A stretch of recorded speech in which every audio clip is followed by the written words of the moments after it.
like a beautiful girl that I met made in Japan.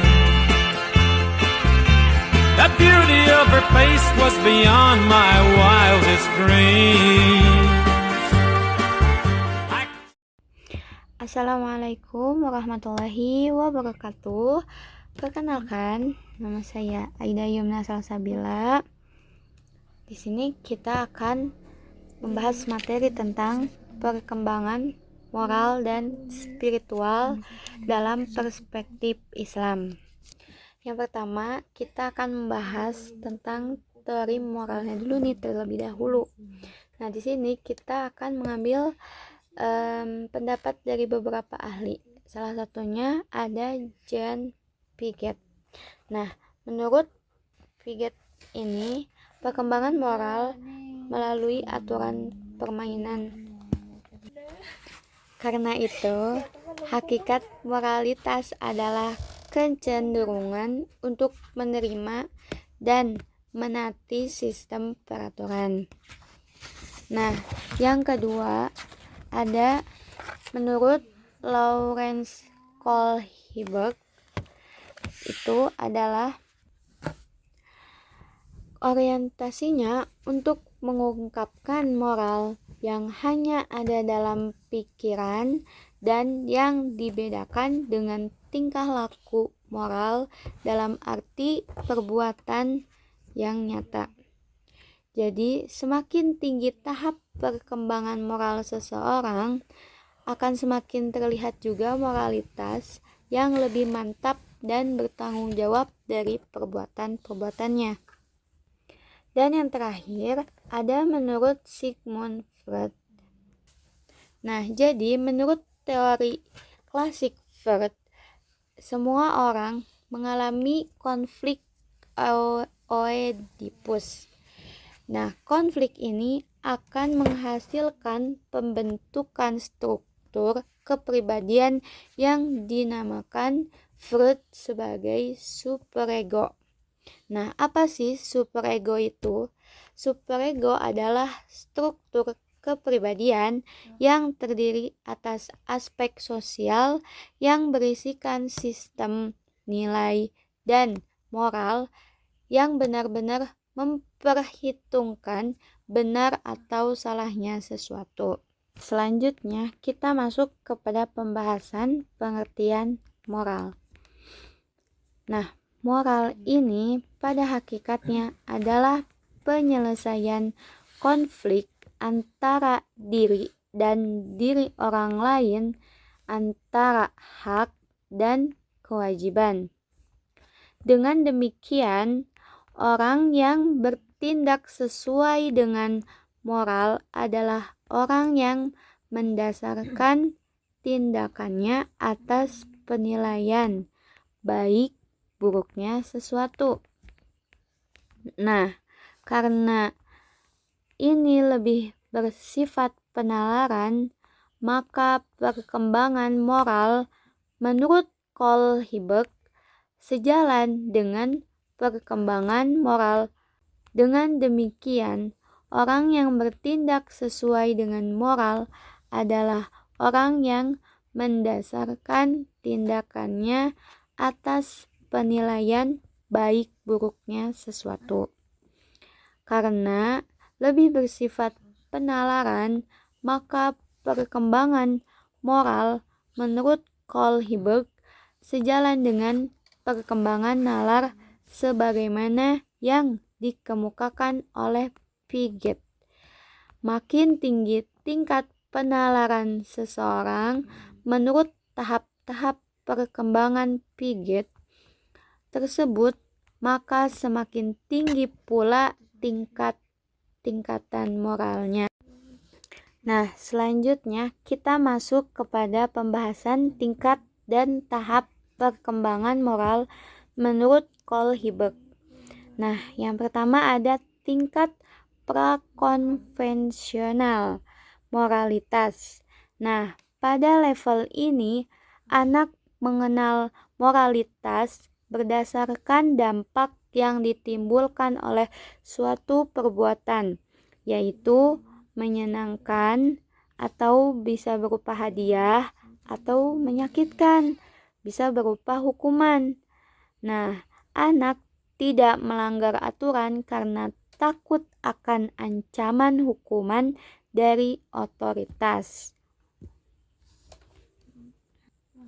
Nah, pada tingkatan yang pertama ini ada tahap yang harus dilaluinya, yaitu orientasi kepatuhan dan hukuman. Pemahaman anak tentang baik dan buruk ditentukan oleh otoritas. Maksudnya, kepatuhan terhadap aturan adalah untuk menghindari hukuman dari otoritas itu sendiri. Nah, selanjutnya ada tahap yang kedua, yaitu konvensional.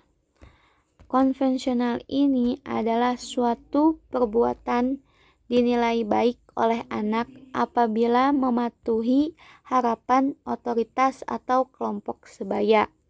Nah, pada tingkatan yang kedua ini ada tahap yang kedua yang harus dijalani, yaitu orientasi hedonistik. Nah, orientasi hedonistik ini adalah tentang instrumental. Suatu perbuatan dinilai baik apabila berfungsi sebagai instrumen untuk memenuhi kebutuhan atau kepuasan diri. Dan yang tahap terakhir yaitu ada pasca konvensional.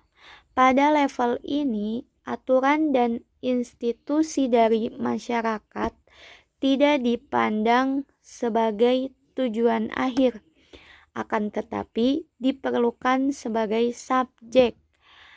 Anak mentaati aturan untuk menghindari hukuman kata hati. Nah, pada tingkatan yang terakhir ini ada 4 tahap. Yang pertama, orientasi anak yang baik. Tindakan yang berorientasikan pada orang lain. Artinya, suatu perbuatan dinilai baik apabila menyenangkan bagi orang lain. Tahap yang kedua, yaitu orientasi keteraturan dan otoritas perilaku yang dinilai baik. Nah, ini adalah menunaikan kewajiban menghormati otoritas dan memelihara ketertiban sosial. Tahap yang ketiga itu ada orientasi kontrol sosial legalistik atau ada semacam perjanjian. Nah, ada perjanjian antara dirinya dan lingkungan sosialnya, atau perbuatan dinilai baik apabila sesuai dengan peraturan perundang-undangan yang berlaku. Nah, tahap yang keempat, orientasi kata hari kebenaran ditentukan oleh kata hati. Nah, orientasi ini sesuai dengan prinsip-prinsip etika universal yang bersifat abstrak dan penghormatan terhadap martabat manusia.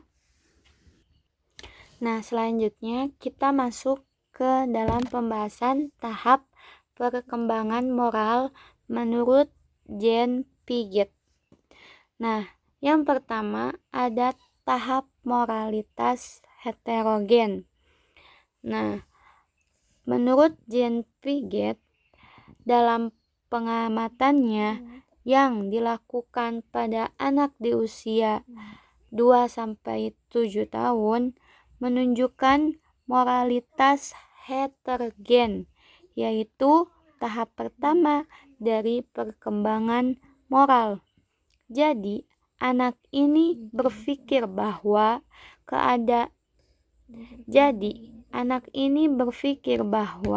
keadilan dan peraturan adalah perangkat dunia yang tidak bisa diubah dan dikontrol oleh orang absolut. Artinya dalam usia tersebut, anak ini berpikir bahwa peraturan dibuat oleh orang dewasa dan terdapat pembatasan dalam tingkah lakunya. Oleh karena itu, anak percaya bahwa aturan tersebut tidak bisa diubah atau diturunkan oleh sebuah otoritas yang berkuasa. Nah, yang kedua, ada tahap moralitas otonomi. Nah, menurut Jean Piaget dalam penelitiannya, anak usia 7-11 tahun, di mana anak tersebut berada dalam masa transisi yang menunjukkan sebagian ciri-ciri dari tahap pertama dalam perkembangan moral dan sebagian ciri dari tahap kedua, yaitu moralitas otonom.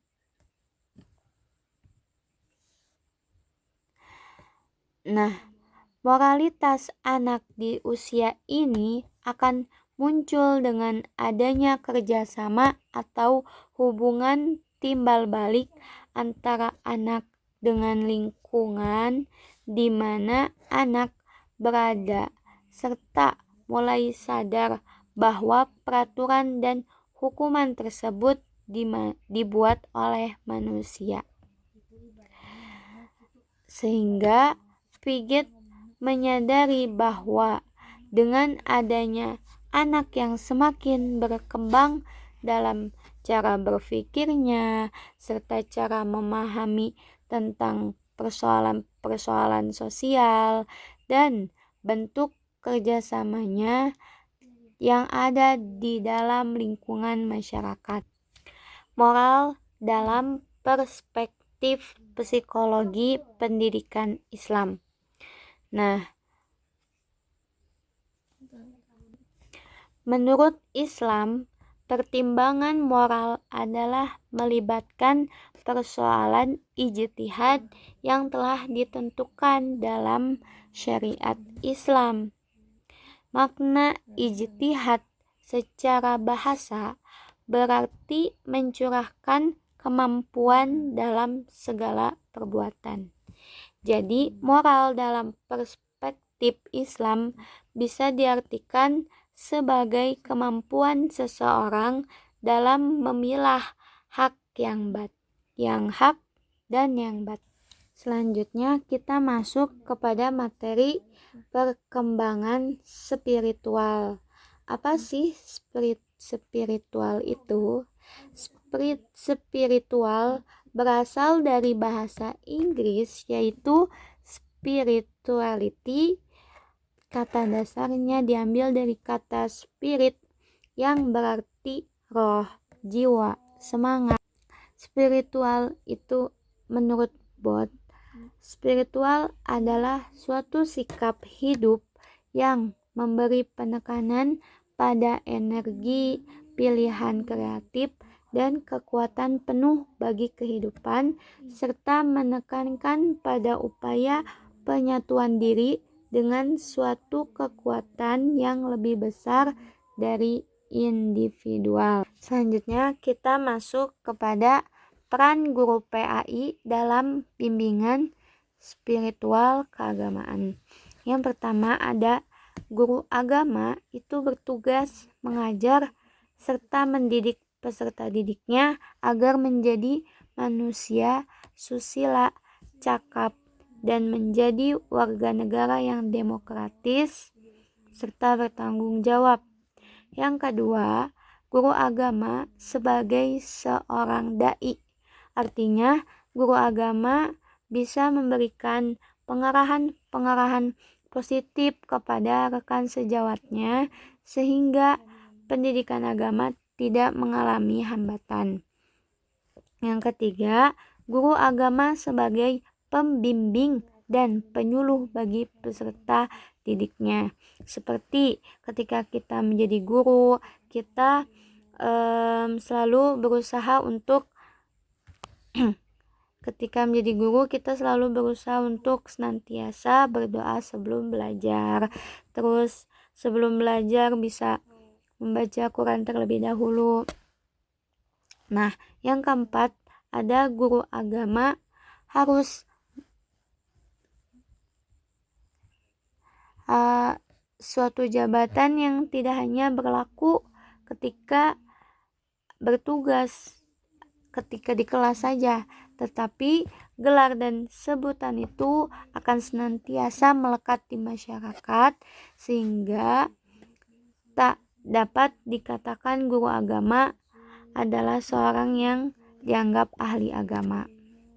Yang terakhir ada guru agama harus mendorong tumbuhnya iman dengan menanamkan rasa spiritual atau keagamaan dan menumpukan rasa tanggung jawab kesadaran beragama yang dapat diwujudkan melalui suasana keagamaan di dalam kelas maupun ketika bisa mengadakan praktek sholat, praktek wudhu, sholat berjamaah maupun sholat sunnah lainnya. Mungkin cukup sekian pembelajaran kita hari ini. Sampai ketemu di konten berikutnya. Wassalamualaikum warahmatullahi wabarakatuh. Like cherry blossoms blooming in the mountain in the